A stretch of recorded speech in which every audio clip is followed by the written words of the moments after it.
Good evening. You're watching the main news on HKIBC. I'm Wynna Wong. Here's a look at tonight's top stories. Hong Kong's COVID infections jumped to a new high of over 34,000 today, with deaths exceeding 600 this year. Heavy fighting continues in Ukraine amid fears that Russia will escalate its offensive. And 500,000 people have fled Ukraine as the West warns of a large humanitarian crisis. The COVID numbers have kept soaring, with more than 34,000 infections recorded today. The death toll since the beginning of the year has shot past 600. Johanna Chan reports. Hong Kong's COVID caseload soared to another new high today, hitting 34,466, 4 times the number of infections just a week ago. The virus killed another 87 people, most of them elderly and unvaccinated. As it cleared a backlog, the health authorities also announced another 37 deaths that had gone unreported. In total, Hong Kong has seen 636 deaths so far this year.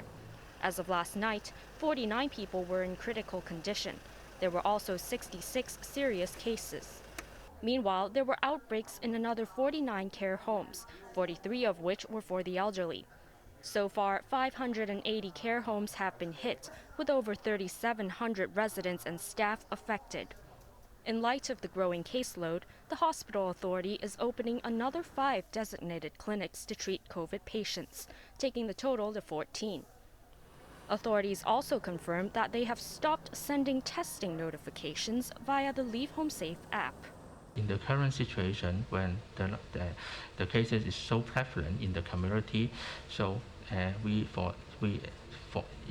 it is expected that there will be cases everywhere. So it is the notifications will not serve the purpose of notifying persons that he or she had been to places where there were cases, because there's so many cases in the community. Meanwhile, as the SAR prepares for citywide tests next month, Health Chief Sophia Chan said on radio that the government was not ruling out a complete lockdown, but discussions are still ongoing. Johanna Chan, HKIBC. Renowned mainland epidemiologist Liang Wannian has arrived in Hong Kong to help the city fight the 5th wave. The 60-year-old is the director of the National Health Commission's Reform Department and is the highest-ranking mainland health official to visit the city. He was a prominent figure when Beijing fought SARS back in 2003, and again during the Wuhan COVID outbreak in 2020. Liang said on his arrival that he will work with local experts to formulate containment policies and measures that are effective for Hong Kong. He has been an advocate of the dynamic zero approach over the past 2 years. After 7 days of construction, the makeshift hospital in Chengyi is expected to start taking in patients tomorrow. Chief Executive Carrie Lam visited the site this afternoon to look at the cargo units patients will live in. She was accompanied by Health Chief Sophia Chan and Development Secretary Michael Wong. She thanked staff from China State Construction International, which had been appointed to do all the work. The hospital can provide 3,800 beds, with about 200 patients expected in the first batch.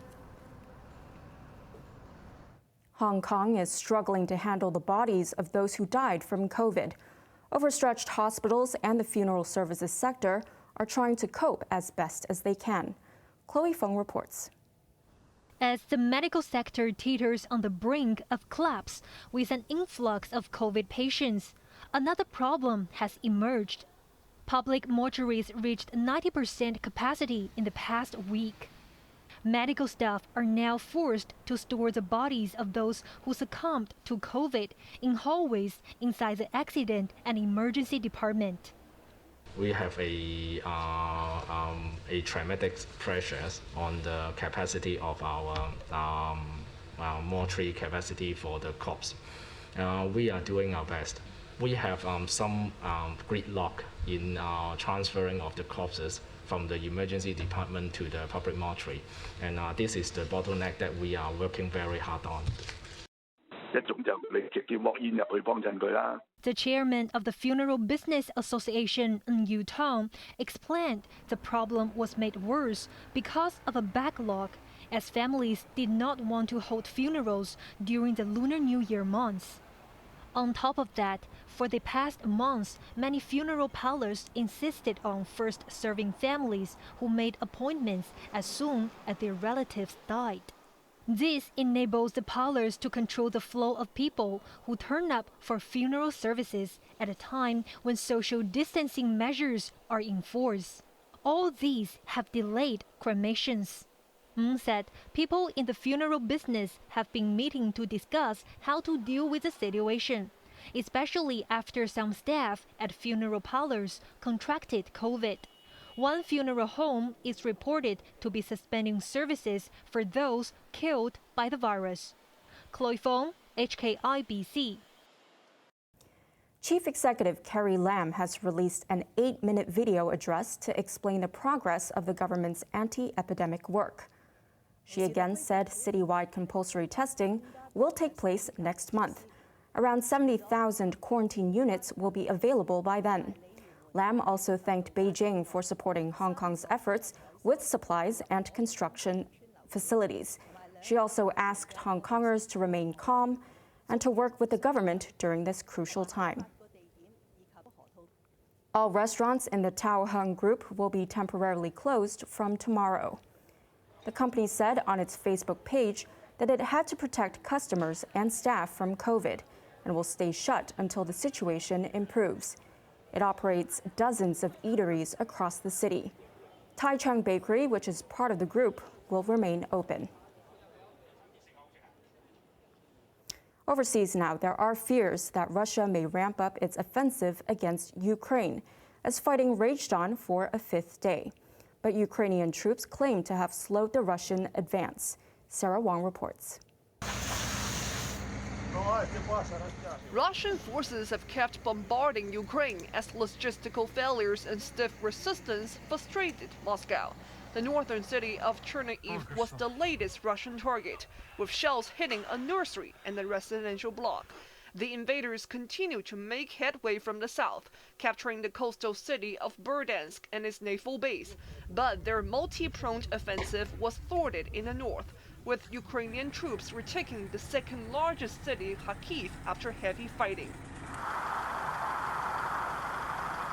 The capital, Kyiv, emerged from a 39-hour curfew, sporadic explosions and street battles still in government hands. Some shops reopened and public transport began running in a city fortified for attacks. The Ukrainian forces are confident that they can repel the Russian offensive after significantly slowing its progress. In a dangerous sign of escalation, Russian President Vladimir Putin put his country's nuclear deterrent forces on a special combat alert.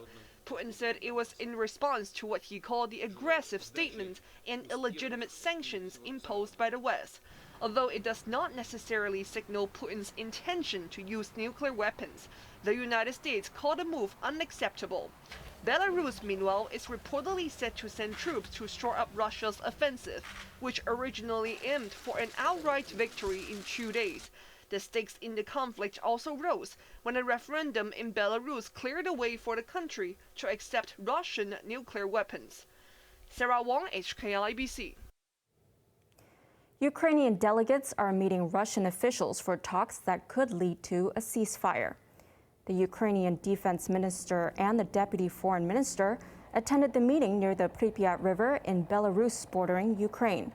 Former Culture Minister Vladimir Medinsky led the Russian delegation, which is insisting that Kyiv demilitarizes and denazifies. Ukrainian President Volodymyr Zelensky said he had little expectations, but would seize every chance to pursue peace. More than 500,000 people are estimated to have fled Ukraine so far as fighting in the country intensifies. We are witnessing what could become the largest humanitarian crisis on our European continent in many years. Currently expected number of displaced Ukrainians is over 7 million people. And in the worst case scenario, if this war of aggression continues, they will find themselves in urgent need of humanitarian assistance. All 27 European Union member states agreed to welcome refugees from Ukraine for up to 3 years without asking them to apply for asylum. More than 250,000 Ukrainians have rushed to neighboring Poland, which is struggling to cope with the influx. And coming up after the break. Schools get guidelines on their early holiday amid the COVID crisis. And Russian financial markets feel the pinch as Western sanctions start to bite.